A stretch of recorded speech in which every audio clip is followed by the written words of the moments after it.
Namun sebelum saya menyampaikan tentang sirah Nabi Shallallahu Alaihi Wasallam, ada hal yang perlu saya sampaikan, bahwasanya tatkala kita membahas tentang sirah Nabi Shallallahu Alaihi Wasallam, pada asalnya kita akan bersandar kepada hadis-hadis yang sahih saja.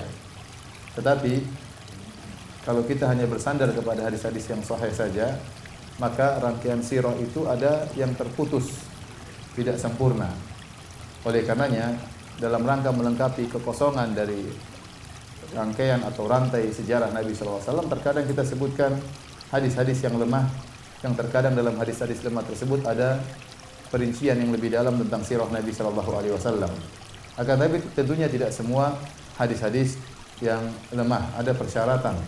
Di antaranya hadis-hadis lemah tersebut tidak boleh terlalu lemah, dhaifnya tidak boleh dha'fan syadidan, tidak boleh yang sangat lemah, tapi yang lemahnya tingkat rendah, ya, tidak boleh parah. Yang kedua, hadis-hadis tersebut tidak boleh bertentangan dengan hadis-hadis yang sahih. Yang ketiga, hadis-hadis tersebut tidak boleh dijadikan sandaran untuk menimbulkan hukum yang baru, apalagi akidah yang baru. Kenapa perlu saya ingatkan hal ini? Karena kita dapati sebagian ahlul bidah dan sebagian orang-orang kafir, mereka mencela Islam dengan melihat hadis-hadis yang lemah tentang sirah. Ya. Sebagai contoh, seperti orang-orang Syiah, mereka mencela Sahih Bukhari. Kenapa? Karena kata mereka dalam Sahih Al-Bukhari ada hadis tentang sirah Nabi di mana Nabi hendak membunuh diri suatu hari. Ya, namun hadis tersebut lemah, sehingga dijadikan ini sarana untuk mencela Sahih Al-Bukhari, ya. Karena ada hadis yang lemah berkaitan dengan sirah Nabi Sallallahu Alaihi Wasallam. Insya Allah akan datang penjelasannya. Demikian juga orang Nasrani, mereka mencela Islam dengan berdalil dengan hadis kisah pertemuan Nabi Sallallahu Alaihi Wasallam dengan pendeta Buhairah. Tetapi ternyata sanad tentang pertemuan Nabi dengan pendeta Buhairah ada permasalahan, ya, sehingga didhaifkan oleh banyak ulama. Ya. Karenanya, tatkala kita menyampaikan sirah Nabi, kita akan menyebutkan hadis-hadis yang sahih. Kalau ada hadis yang dhaif, kita isyaratkan bahwa hadis ini dhaif, hadis ini lemah.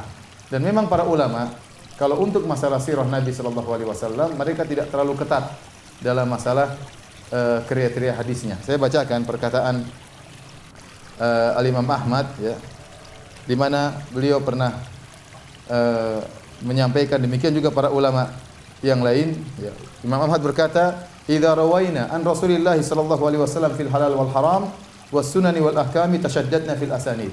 Kalau kami meriwayatkan hadis-hadis Nabi yang berkaitan tentang halal dan haram, tentang hukum, tentang sunan dan ahkam, tentang hukum-hukum, tasyaddadna fil asanid, maka kami kenceng dalam mengkritiki sanad, ya. Karena ini berkaitan dengan hukum baru, ya, masalah fikih, maka kita kenceng dalam masalah sanad.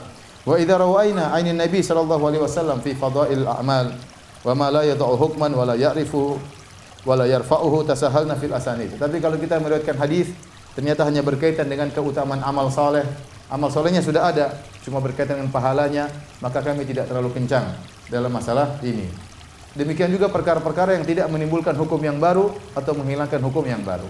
Makanya kalau perkara sirah ada perincian tetapi tidak menimbulkan hukum yang baru, maka tidak mengapa kita sebutkan sebagian hadis-hadis yang ternyata sanadnya lemah. Karena kalau kita meriwayatkan sirah hanya sahih saja, maka sirah hanya sedikit. Syekh Albani rahimahullahu taala, beliau membuat buku judulnya Sirah An-Nabawiyah As-Sahihah atau As-Sirah As-Sahihah. Sirah Nabi yang hanya berdasarkan hadis-hadis yang sahih. Ternyata beliau hanya mengumpulkan sekitar 200 halaman saja. Itu pun tulisannya besar-besar. Artinya, ya, kalau sirah hanya dibatasi dengan hadis-hadis yang sahih tok, maka hanya sedikit. Oleh karenanya para ulama bergampang-gampangan tentang masalah sirah. Kalau ada perincian selama tidak berkaitan dengan hukum, maka mereka sebutkan meskipun sanadnya lemah dengan syarat tidak terlalu lemah, tidak terlalu parah. Yang kedua, tidak bertentangan dengan hadis yang sahih. Yang ketiga, tidak menimbulkan hukum, apalagi menimbulkan akidah yang baru.